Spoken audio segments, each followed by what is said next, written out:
قرآن مجید میں 5 جگہ اللہ کے حق کے بعد فوراً والدین کا حق ہے. وَقَضَىٰ رَبُّكَ أَلَّا تَعْبُدُوا إِلَّا إِيَّاهُ وَبِالْوَالِدَيْنِ إِحْسَانًا. تیرے رب نے فیصلہ کر دیا ہے کہ اس کے سوا کسی کی بندگی نہیں کرو گے اور والدین کے ساتھ نیک سلوک کرو گے. اللہ کے حکم کے بعد، اللہ کے حق کے بعد والدین کا حق ہے. سورہ لقمان میں انشکر لی ولوالدیک، شکر ادا کرو میرا بھی اور اپنے والدین کا بھی. اور سورہ بنی اسرائیل میں تو کیا تفصیل آئی ہے. اما یبلغن عندک الکبر احدہما او کلاہما فلا تقل لہما اف ولا تنہرہما وقل لہما قولا کریما واخفض لہما جناح الذل من الرحمۃ وقل رب ارحمہما کما ربیانی صغیرا. اگر تمہارے والدین میں سے ایک یا دونوں تمہارے پاس بڑھاپے کی عمر کو پہنچ ہی جائیں، انہیں کبھی اف تک نہ کہنا، دل نہ توڑنا ان کا، چھاتی چوڑی کر کے بات نہ کرنا، ان سے کندھے جھکا کر بات کرنا، ادب سے گفتگو کرنا. قل لہما قولا کریما واخفض لہما جناح الذل من الرحمہ، اپنے کندھوں کو جھکا کر رکھنا. اور پھر کہنا، اللہ سے دعا کرنا، رب ارحمہما کما ربیانی صغیرا، پروردگار میرے ان والدین پر رحم فرمائیو جیسے کہ انہوں نے مجھے پالا تھا جبکہ میں چھوٹا سا تھا.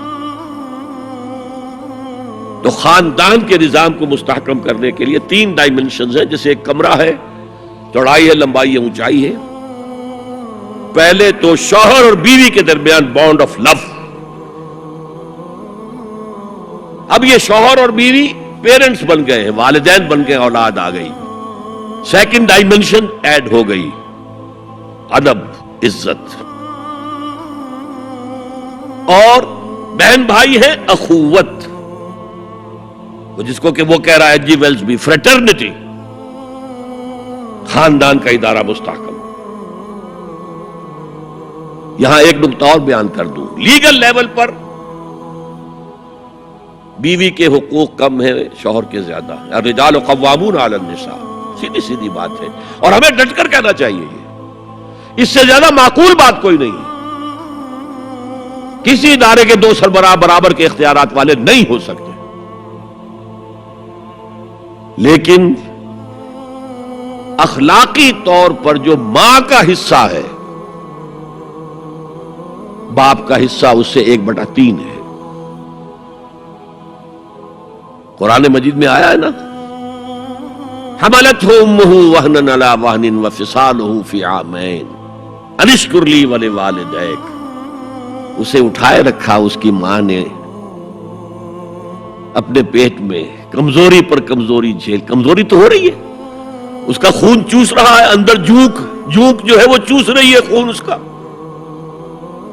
اور سب ماؤں کو تو اتنی نرشمنٹ موجود نہیں ہوتی کہ آپ پریگننسی میں اس کے لیے ضروری نرشمنٹ فراہم کر دیں. وہنن علی وہن، کمزوری پر کمزوری جھیل کر بھی اپنے پیٹ میں اٹھائے رکھا. وفصالہ فی عامین، اور پھر دودھ چھڑانا ہوا 2 سالوں میں. وہ جھونک جو ہے وہ پھر اس کی چھاتیوں سے چمٹ گئی. لہذا اس کا حق 3 گنا زیادہ ہے باپ سے. ایک صحابی حضور سے پوچھتے ہیں، حضور میرے حسن سلوک کا اولین مستحق کون ہے؟ فرمایا تمہاری والدہ. پھر پوچھا ان کے بعد کون؟ پھر کہا تمہاری والدہ. پھر پوچھا ان کے بعد کون؟ پھر کہا تمہاری والدہ. پھر پوچھا ان کے بعد کون؟ تو کہا تمہارے والد. 3 درجے. اور یہ جو فرمایا الجنت تحت اقدام الامہات، جنت تو ماؤں کے قدموں تلے ہے، یہ باپ کے بارے میں تو نہیں فرمایا. یہ ہے ایکویشن، بیلنس. اسلام قسط کی بات کرتا ہے، انصاف کی بات نہیں کرتا. انصاف تو یہ کہ آدھی روٹی ادھر دے دو آدھی ادھر دے دو.